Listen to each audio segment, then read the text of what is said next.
TCM KCR మీడియాతో మాట్లాడుతున్నారు. Live లో చూద్దాం.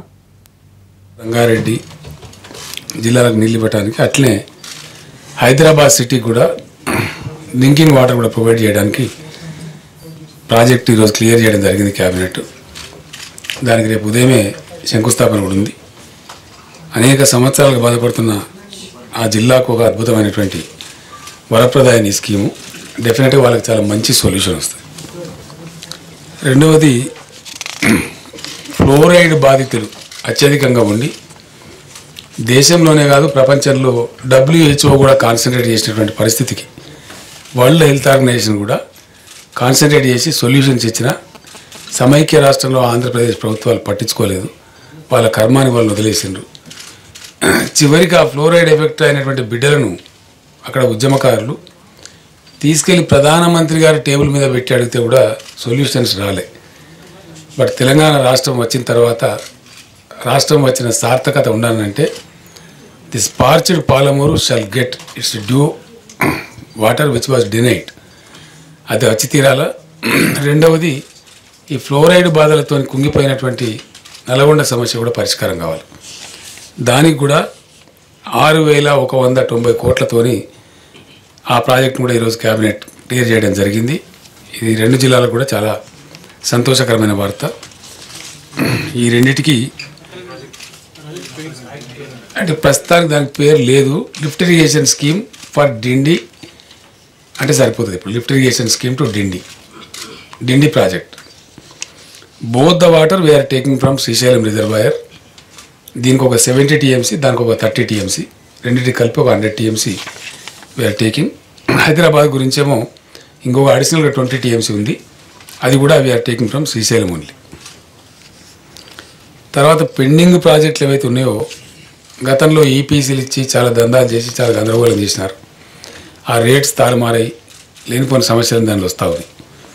For speedy completion of the pending projects which have been completed more than 75%. వాటి కోసం కూడా ఒక సబ్ కమిటీని ఇరిగేషన్ మినిస్టర్ గారి అధ్యక్షతన వేసుకోవడం జరిగింది. దాంట్లో గతంలో ఇరిగేషన్ మన మినిస్టర్గా పనిచేసే అనుభవం ఉన్నటువంటి తుమ్మల నాగేశ్వరరావు గారిని, కడియం శ్రీహరి గారిని కూడా ఆ కమిటీలో చేర్చడం జరిగింది. ఆ రకంగా వాళ్లకు ఆ పెండింగ్ ప్రాజెక్ట్ స్పీడీ కంప్లీషన్ గురించి అనుసరించాల్సిన వ్యూహం మీద ఈ సబ్ కమిటీ నిర్ణయించడం జరిగింది. ఇంకో గుడ్ న్యూస్ ఏంటంటే టుడే గీత కార్మికుల కోసం మరియు మత్స్య కార్మికుల కోసం 5 lakh rupees ఇన్సూరెన్స్ను ప్రభుత్వం చేయాలని చెప్పి ఈరోజు క్యాబినెట్ డిసైడ్ చేసింది. రాష్ట్రంలో ఉన్నటువంటి మొత్తం గీత కార్మికులకు, అట్లానే మత్స్య పరిశ్రమలో పనిచేసుకునే మత్స్య కార్మికులకు కూడా ఈ 5 లక్షల రూపాయల ఇన్సూరెన్స్ వర్తిస్తుంది. దీనికి అడవులకు కాకుండా రిజిస్టర్డ్ సొసైటీలలో గీతా పారిశ్రామిక సంఘాలు కావచ్చు, మత్స్య కార్మిక సంఘాలు కావచ్చు, ఆల్రెడీ రిజిస్టర్డ్ అయి సొసైటీలో పేర్లు నమోదు చేసుకున్నటువంటి కార్మికులకే ఇది వర్తిస్తుంది. దీన్ని మళ్ళీ వేరే రకం కాదు. I once again retreating, people who have registered their names in the registered societies వాళ్ళకు మాత్రమే ఇది వర్తిస్తుంది. ఎవరెవరో వచ్చి మళ్ళీ మేము కూడా మత్స్య కార్మికులు, మేము కూడా గీత కార్మికులు లేని కన్ఫ్యూజన్ వస్తుంది. కాబట్టి డెఫినెట్లీ ఆ రకంగా చేయడం జరిగింది. మైనార్టీల కోసం ఒక 10 రెసిడెన్షియల్ స్కూళ్ళు, 10 హాస్టల్స్ ఏర్పాటు చేయాలని నిర్ణయించడం జరిగింది. ఇవి క్యాబినెట్ ఈరోజు దీన్ని కూడా క్లియర్ చేయడం జరిగింది. Overseas study scheme for minorities, SC ఎస్టీలకు ఏ విధంగా అయితే ఓవర్సీస్ స్టడీస్కి పోతే బెనిఫిట్ ఉందో on par with SC ST and BCs ఒక 25 crores మైనార్టీ బడ్జెట్ నుంచి కేటాయించి వాళ్ళకు కూడా సేమ్ లైన్లో చేయాలని చెప్పేసి ఈరోజు క్యాబినెట్ ఆమోదించడం జరిగింది. మైనార్టీ స్టూడెంట్స్ కూడా on par with SC ST students pre matric scholarships కూడా అందజేయాలని చెప్పి ఈరోజు క్యాబినెట్ డిసైడ్ చేయడం జరిగింది. తర్వాత విద్యార్థులది ఒకటి, ఆర్ఫన్ స్టూడెంట్స్ ఒకటి. ఇది చాలా ప్యాథెటిక్ సిచ్యువేషన్ ఉంది. ఆర్ఫన్ స్టూడెంట్స్కి ఇప్పుడు 10th వరకు పాపం అక్కడక్కడ కస్తూర్బా గాంధీ విద్యాలయాలు కావచ్చు, ఇతరత్ర హాస్టల్లో కావచ్చు 10th class వరకు చదువుతున్నారు. అక్కడి నుంచి ఎక్కడ పోవాలో వాళ్ళ బతుకు అర్థం కాని పరిస్థితి. తర్వాత సామాజికంగా కూడా కొంత క్రూరమైనటువంటి వ్యవస్థ ఏదైతే ఉందో చాలా అరాచకాలు వాళ్ళ మీద జరుగుతూ ఉంది. యంగ్ ఏజ్లోనే ఆ గర్ల్స్ ప్రెగ్నెంట్స్ కావడం, వాళ్ళు పట్టించుకోకపోవడం, ఇది ఒక సోషల్ ఈవిల్ కింద ఉంది. To overcome this problem Telangana రాష్ట్రంలో ఉండే అనాథ బాలికలు బాలులు ఎవరైతే ఉన్నారో వాళ్ళ చదువుల భారాన్ని కంప్లీట్ ప్రభుత్వమే తలకెత్తుకుంటా ఉంది. This a great decision by the government. నేను చాలా సంతోషంగా ప్రకటిస్తూ ఉన్నా. తెలంగాణ రాష్ట్రంలో అనాథలు ఉండరిగా ఆ అనాథలందరికీ తల్లి తండ్రి తెలంగాణ ప్రభుత్వమే ఉంటుంది. ఆ బాలికలకైనా ఆ బాలులకైనా కూడా డెఫినెట్గా మంచి స్కీమ్ ఇది. దేశమంతా కూడా ఆలోచించాల్సిన స్కీమ్. ఆ రకంగా దాని కూడా ఈరోజు cabinet sub committee Kadiyam CR గారి అధ్యక్షతన నిర్ణయించడం జరిగింది. వారు దాన్ని పరిశీలించి ఒక వీక్ 10 డేస్లో రిపోర్ట్స్ ఇస్తే దానికి పకడ్బందీగా ఆ పిల్లల్ని ఎక్కడ తీసుకుపోవాలా, after 10th where they should go అనే విషయంలో అది కూడా ఆ కమిటీ పరిశీలించి నిర్ణయం ఇస్తుంది. దీని మీద సత్వరం నిర్ణయం తీసుకొని వీళ్ళకి ఆ స్కీమ్ని కూడా అమలు చేయడం జరుగుతుంది. సోషల్ వెల్ఫేర్ హాస్టల్స్లో ఉన్నటువంటి పిల్లలు ఏదైతే ఉన్నారో వాళ్లకు ఈ గ్రాములలో గొలిచి అన్నం పెడతా ఉన్నారు. ఆల్ స్కూల్స్లో మిడ్ డే మీల్స్ కానీ సోషల్ వెల్ఫేర్ హాస్టల్స్లో కానీ గ్రామ్స్లో గొలిచి పెడతా ఉన్నారు. అప్పటికే దానిలో పిల్ఫరేజ్ దొంగలు ఇవన్నీ ఉండగా ఈ గ్రామ్స్లో గొలిచి పెట్టడం అనేది మరీ ఖైదీలకు పెట్టినట్టు దిక్కుమాలినతనంగా ఉంది. ప్రభుత్వం చేయదగిన పని కాదు ఇది. కాబట్టి కడుపు నిండా అన్నం పెట్టే పద్ధతిలో ఏం స్టెప్ తీసుకోవాలి, ఏం ఎంకరేజ్ చేయాలి, వాళ్ళకు ట్వైస్ ఇన్ ఏ వీక్ ఎగ్గిస్తూ ఉన్నారు. ఇప్పుడు అది ఎవ్రీ ఆల్టర్నేటివ్ డే ఇవ్వాలని కూడా క్యాబినెట్ నిర్ణయించింది. దీని మీద సాధ్యాసాధ్యాలు మొత్తం పరిశీలించి రిపోర్ట్ చేయమని చెప్పి సేమ్ సిఆర్ గారి అధ్యక్షత ఉన్నటువంటి కమిటీకే దీని బాధ్యతలు కూడా అప్పగించడం జరిగింది. ఆ రిపోర్ట్ వస్తేనే హాస్టల్లో ఆ గ్రామంలో మారికి కాకుండా కడుపు నిండా అన్నం పెట్టేదానికి శ్రీకారం చుట్టాలని చెప్పి ఈ సబ్ కమిటీలో ఈటెల రాజేందర్ గారు, జోగు రామన్న గారు, చందులాల్ గారు, హెల్త్ మినిస్టర్ గారు కూడా దీనిలో సభ్యులు లక్ష్మారెడ్డి గారు కూడా ఉన్నారు. దీని నుంచి దిస్ వే డెఫర్డ్ కదా, ఈ జిల్లా కేంద్రాలకు వెళ్ళే రోడ్ లేదు, దిస్ ఇస్ డెఫర్డ్. నిజామాబాద్ జిల్లా రుద్రూరులో college of food science and technology నెలకొల్పడానికి ఈరోజు క్యాబినెట్ క్లియరెన్స్ ఇచ్చింది. దాని త్వరలోనే శ్రీకారం చుట్టడం జరుగుతుంది. ఈ నెల 12వ తేదీన లాంచ్ అవుతున్నటువంటి టీఎస్ ఐపాస్ దానికి సంబంధించి టోటల్ గైడ్లైన్స్ కూడా దాదాపు గంటన్నర పాటు చర్చించి ప్రపంచంలోనే ఎక్కడ లేనటువంటి సరళతరమైనటువంటి సెల్ఫ్ సర్టిఫికేషన్తో కూడుకున్నటువంటి రైట్ టు క్లియరెన్సెస్ అనే ఒక పకడ్బందీ చట్టాన్ని శాసనసభ ఆమోదించింది. దానికి సంబంధించిన విధి విధానాలు రూల్స్ అన్నింటిని కూడా ఈరోజు ఇండస్ట్రీస్ డిపార్ట్మెంట్ వాళ్ళు ఫ్రేమ్ చేసి తెచ్చారు. దాన్ని కూడా గవర్నమెంట్ బాగా పరిశీలన చేసిన తర్వాత ఆల్మోస్ట్ 1.5 hours డిబేట్ తర్వాత ఈ ఇరిగేషన్ స్కీమ్స్ కానీ టీఎస్ ఐపాస్ రూల్స్ ఫ్రేమ్ చేసినటువంటి దాన్ని కానీ వీటన్నిటిని డిజైన్ చేయడం జరిగింది. ఇవి ఈరోజు హైలైట్స్. ఇవి ఇంకా చాలా విషయాలు చర్చకు వచ్చినాయి, but these are the highlights of the cabinet today. Mainly 2 irrigation projects, sanction of 2 irrigation projects, orphan girls and boys students. ఆ తర్వాత ఈ గ్రాములలో కొలిచి అన్నం పెట్టడం అనే విధానం మీద టీఎస్ ఐపాస్ గైడ్లైన్స్ ఫ్రేమ్ చేయడం మీద టుడేస్ హైలైట్స్ కింద ఉన్నాయి. ఇది ఈ రకంగా ఉంది. పాలమూరు నల్లగొండ జిల్లాల బాధలు శాశ్వతంగా దూరమయ్యే విధంగా ఈరోజు ఈ స్కీములు రావడం నాకు కూడా చాలా సంతోషంగా ఉంది. ఉద్యమ నాయకులు ఉండే టైంలో కూడా చాలా సందర్భాల్లో ఈ స్కీముల మీద నేను నేషనల్ లెవెల్లో స్టేట్ లెవెల్లో ఊరు వాడ బాగా చెప్పడం జరిగింది. సమగ్రమైనటువంటి పరిశీలన చాలా విషయాలు నేనే పరిశీలన బాగా స్క్రూటినైజ్ చేసిన తర్వాత ఈ 2 స్కీములు కూడా డిసైడ్ చేయడం జరిగింది. రెండింటికి కూడా సోర్స్ శ్రీశైలమే, డిఫరెంట్ పద్ధతిలో ఉంటుంది. వాళ్ళకు 2 పంపులతో ఉంటుంది, వీళ్ళకు 5 పంప్స్తో ఉంటుంది పాలమూరుకు. మొత్తం మీద పాలమూరు రంగారెడ్డి నల్లగొండ జిల్లాల బాధలు శాశ్వతంగా దూరం కావడం ప్లస్ ఈ విద్యార్థులు ఆర్ఫన్ స్టూడెంట్స్ వీళ్ళది బాధలు కూడా దూరం కావడం అనేది ఈరోజు మంచి స్కీములుగా ప్రభుత్వానికి కూడా బాగా సంతృప్తి ఇచ్చేటువంటి స్కీములుగా వీటిని అన్నింటిని క్లియర్ చేసింది క్యాబినెట్ ఈరోజు. These are the highlights. Thank you so much.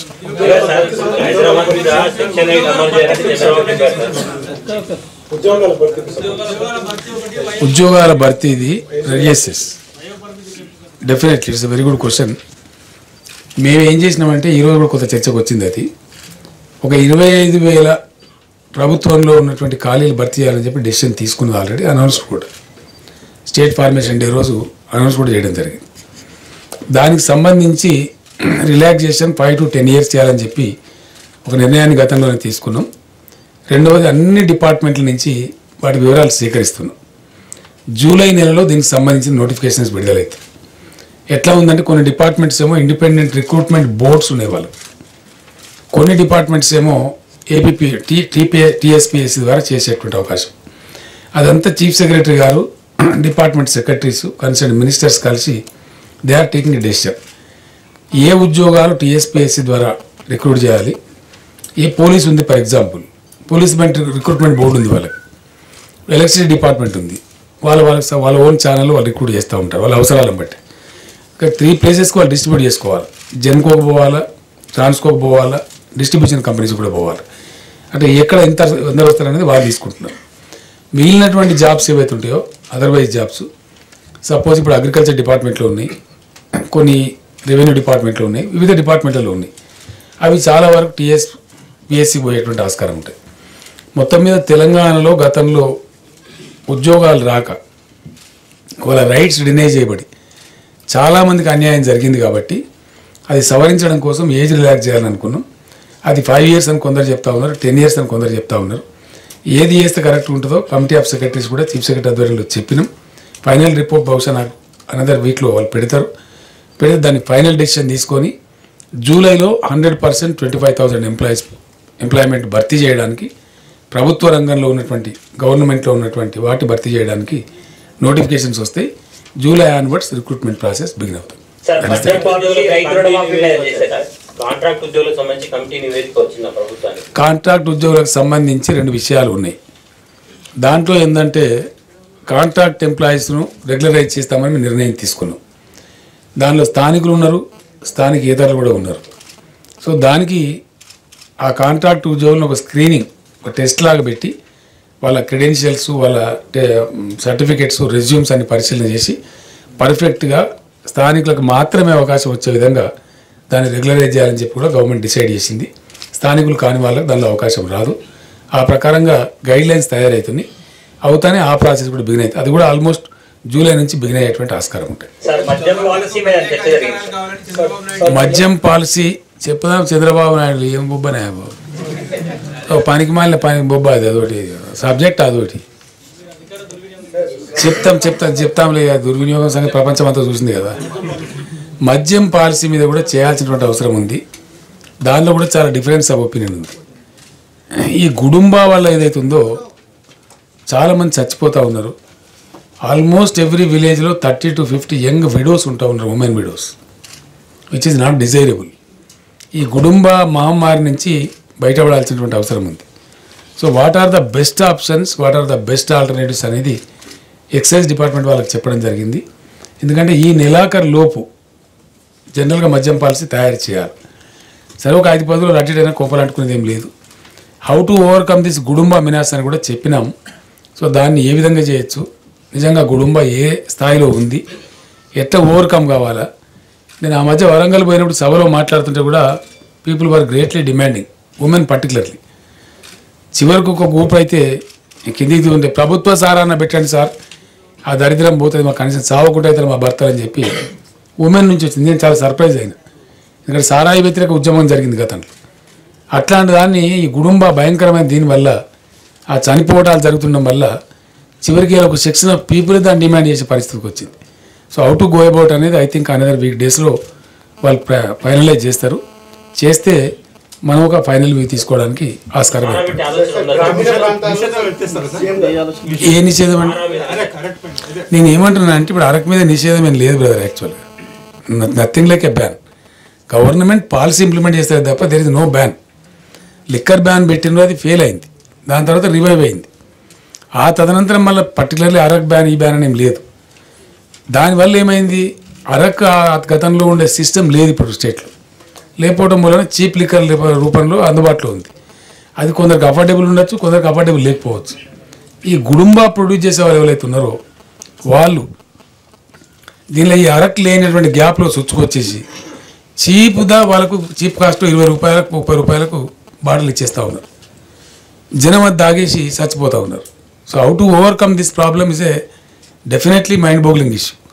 దాని మీద నేను ఎక్స్టైట్ డిపార్ట్మెంట్కి చెప్పిన, మీరు అరికట్టగలుగుతారా, ఎన్ఫోర్స్ చేయగలుగుతారా, ఏం చేయాలా, ఏది రైటు, ఏం చేస్తే కరెక్టు, చీప్ లిక్కర్లోనే ఇంకా కొంత చీప్ వచ్చేదైనా పెట్టచ్చా, లేదా అరకు ఇంట్రడ్యూస్ చేసుడు కరెక్టా, ఏది కరెక్టో మీరు సమగ్రంగా what is the view of the department of excise మీరు ఏం చెప్తారో చెప్పండి.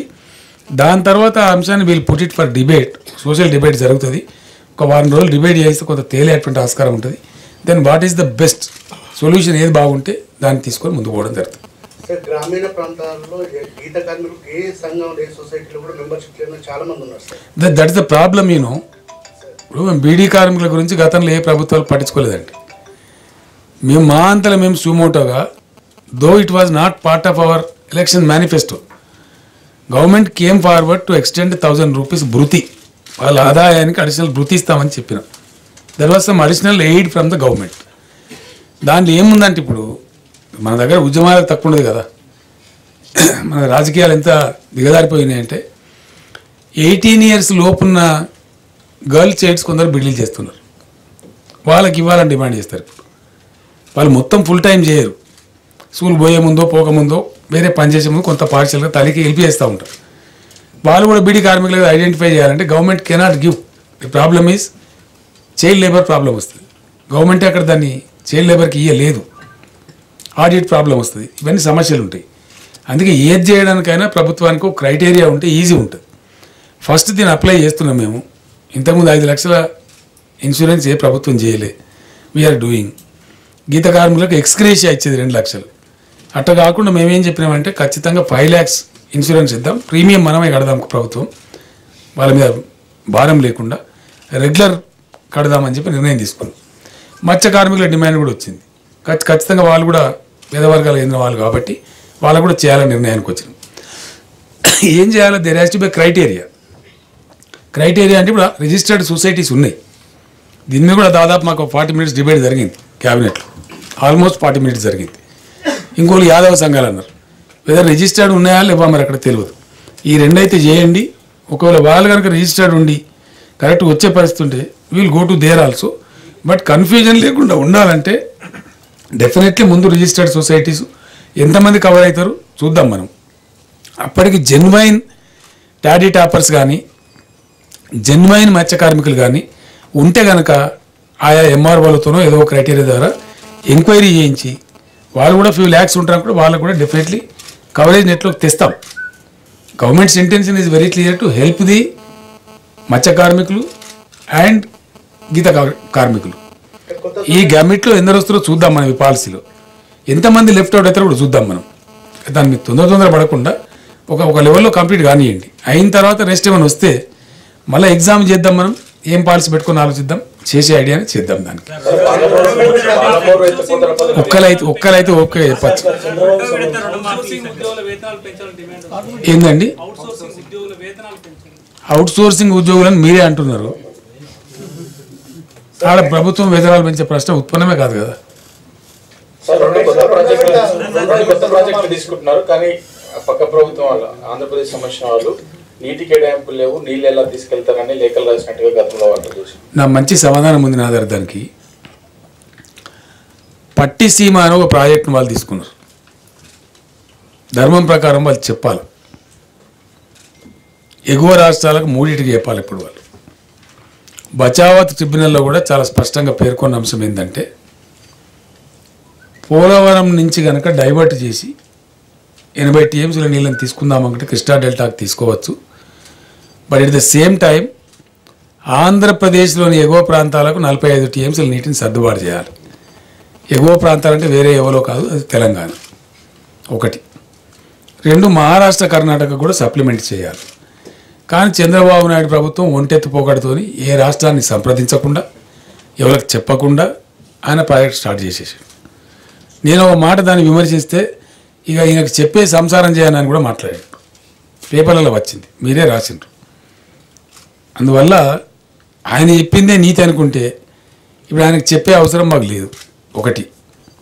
రెండు, ఆటోమేటిక్గా వాళ్ళు డైవర్ట్ చేసుకున్నప్పుడు 45 TMC లెజిటిమేట్గా మాకు రావాలా బచావత్ ట్రిబ్యునల్ ప్రకారంగా. అది వచ్చి తీరాల్సిందే. That is a tribunal award in the 1974. It's nothing new story. ఒకటి. రెండు, మొన్న బ్రిజేష్ కుమార్ ట్రిబ్యునల్ ఏదైతే ఉందో ఆంధ్రప్రదేశ్ రాష్ట్రానికి 197 TMCల నీటిని కేటాయించారు. 197 TMC of water was allocated to the state of Andhra Pradesh, additional to 811 which was allotted earlier. అంటే దానిలో ఏం చేసిండు ఆయన, ఆర్డిఎస్లో ఆంధ్ర రాష్ట్రానికి ఒక 4 TMCలు కేటాయించాడు రైట్ కెనాల్ అని సృష్టించి. 25 TMCలు తెలుగు గంగకి ఇచ్చాడు. 9 TMCల నీళ్లు తెలంగాణలోని జూరాల ప్రాజెక్టుకి ఇచ్చాడు. మిగిలిన 150 TMC ఏం చేసిందంటే నాగార్జున సాగర్కు శ్రీశైలంకు క్యారీ ఓవర్ అని చెప్పాడు. అంటే 197 TMCలు ఇస్తే ఇప్పుడు ఆల్రెడీ సెక్షన్ 3 కింద గవర్నమెంట్ ఆఫ్ ఇండియాలో మినిస్ట్రీ ఆఫ్ వాటర్ రిసోర్సెస్లో మేము పిటిషన్ వేసినాం. అది లాస్ట్ స్టేజ్లో కన్సిడరేషన్లో ఉంది. మేము కోరిందల్లా ఏంది, కృష్ణా జలాల వినియోగంలో తెలంగాణకు అన్యాయం జరిగింది కాబట్టి మొత్తం అది రివ్యూ జరగాలి. ఆంధ్రప్రదేశ్ తెలంగాణ మధ్య మొత్తం నీటి పంపకాలు పునఃపంపకం జరగాలి, అప్పుడే మాకు న్యాయం జరుగుతుందని మేము పిటిషన్ ఇస్తాం. That's under active consideration of the government of India under the water resource ministry. We're awaiting, the orders are awaited, we're expecting any moment the orders to come. మేము అడిగింది మాకు ఇచ్చేమని అడగలే, ట్రిబ్యునల్ రివ్యూ చేయమనండి, tribunal మాకు న్యాయం చేయమనండి అని చెప్పినాం మేము. అది జరిగితే చాలా సంతోషం. రెండు, 45 TMC అయితే మాకు సప్లిమెంటేషన్ కింద పోలవరం డైవర్షన్, పట్టిసీమ డైవర్షన్ అది మాకు రావాలి. అది royal right given, the right was given to us by the Bachawat tribunal. Number 1. Number 2, మొన్న 197 అనుకుంటే అఫ్ కోర్స్ మేము వాదిస్తుండొచ్చు కాక మొత్తం 197 నాకే రావాలని నేను రేపు అంటా, నా ఆర్గ్యుమెంట్ ఉంటుంది. ఎందుకంటే మా గతంలో అన్యాయం జరిగింది కాబట్టి total 197 shall be given to the state of Telangana will be my argument. The tribunal may agree, may disagree, but my demand will be there. At least మాకు సగం ఇచ్చినా మాకు 100 TMCలు రావాలి కదా.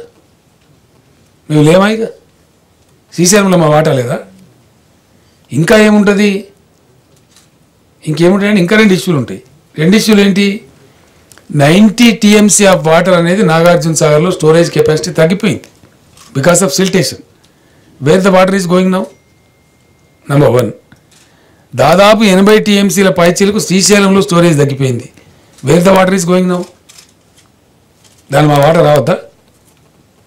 మొత్తం 197లో మా వాటర్ రావాలి ఒకటి, సత్యోచోడ మాకు 100 రావాలి, పట్టిసీమ బాబతి మాకు 45 TMCలు రావాలి. 145 TMC మాకు ఉండనే ఉంది నికరంగా.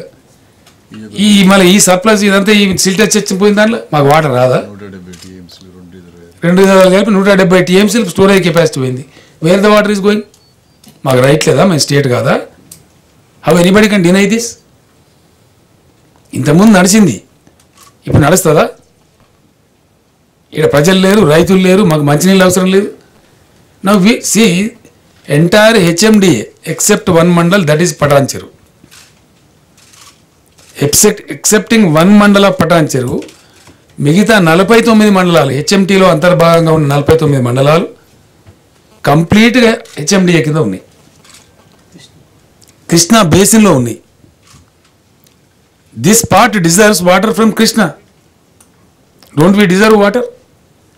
We are giving water to Chennai which is not in our state. Hyderabad is one of the major cities of India. ఉండే 5 నగరాలలో హైదరాబాద్ ఒక పెద్ద నగరం, ఒక metro city, 5th biggest metropolitan area of the country. HMDA మాకు అద్దా? ఇప్పుడు మా 7,200 square kilometers ఉండే HMDA. The entire water has come to Krishna river only. In spite of that, water is being brought from Godavari now, Ellanpalli నుంచి 10 TMC. అయినా మేము దాన్ని tolerate చేస్తున్నాం కదా. Drinking water takes priority over everything. మరి మా water మాకు రావద్దా? HMDA water అక్కడ పెట్టిన తర్వాత మిగతా దానికి పోవాలి నీళ్ళు. ఇదంతా మా ఆర్గ్యుమెంట్ ట్రిబ్యునల్ ముందర ఉంటుంది కదా. కాబట్టి ఈ ప్రాజెక్టులకు మేము తలపెట్టిన పాలమూరు ఎత్తిపోతల పథకానికి కానీ లేదా డిండి లిఫ్ట్ ఇరిగేషన్ స్కీమ్ కానీ మా వాటా నీళ్లు లేవనే ప్రశ్న లేనే లేదు. ఎవరన్నా అంటే అది హై హ్యాండెడ్నెస్ అవుతుంది, దాదాగిరి అవుతుంది తప్ప విజ్ఞతతో మాట్లాడిన మాట కాదు. Here we are a responsible state government. Whatever we act under all responsible ఐడియాస్తో డెసిషన్స్తో ఉంటాం తప్ప పిచ్చిగా గుడ్డిగా దాదాగిరి చేసే వైఖరిలో చేస్తుందా ఒక రాష్ట్ర ప్రభుత్వం? మేము చేస్తే మాటలు మాకు అటువంటి అవసరం ఉందా? ఉంటుందా?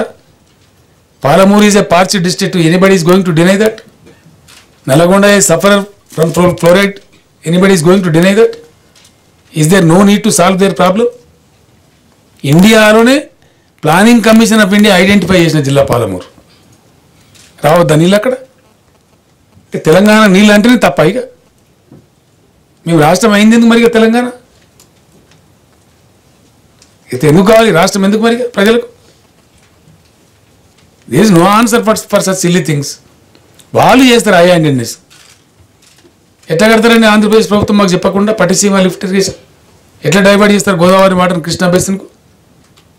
It is totally wrong on their part. And on the contrary, if they blame government of Telangana, we leave it to their wisdom. And no need for me to inform the government of Andhra Pradesh. Srisailam ప్రాజెక్టులో మా share ఉంటుంది, నాగార్జున సార్లో మా share ఉంటుంది. ఎక్కడి నుంచి నీళ్ళు తీసుకోవాలో ఇండియాలో మొత్తం అన్ని స్టేట్లకు డిస్క్రిప్షన్ ఉంటుంది. Likewise Telangana will have its own description. Water ఎక్కడి నుంచి తీసుకోవాలా మా description, state government description. Nobody can question us. మా వాటాకు మించి తీసుకుంటే, మా అలొకేషన్ మించి తీసుకుంటే మీరు మమ్మల్ని అనాలా? మా వాటాకు లో ఉన్నాం మేము ఆల్రెడీ. మాకు రావాల్సిన వాటానే రాలేదు. ఈరోజు తీసుకుంటామని మళ్ళీ దానికి మెలికలు పెట్టి ఇవన్నీ చెప్తే దానికి అర్థం ఉండన్నా మాట్లాడితే. Thank you.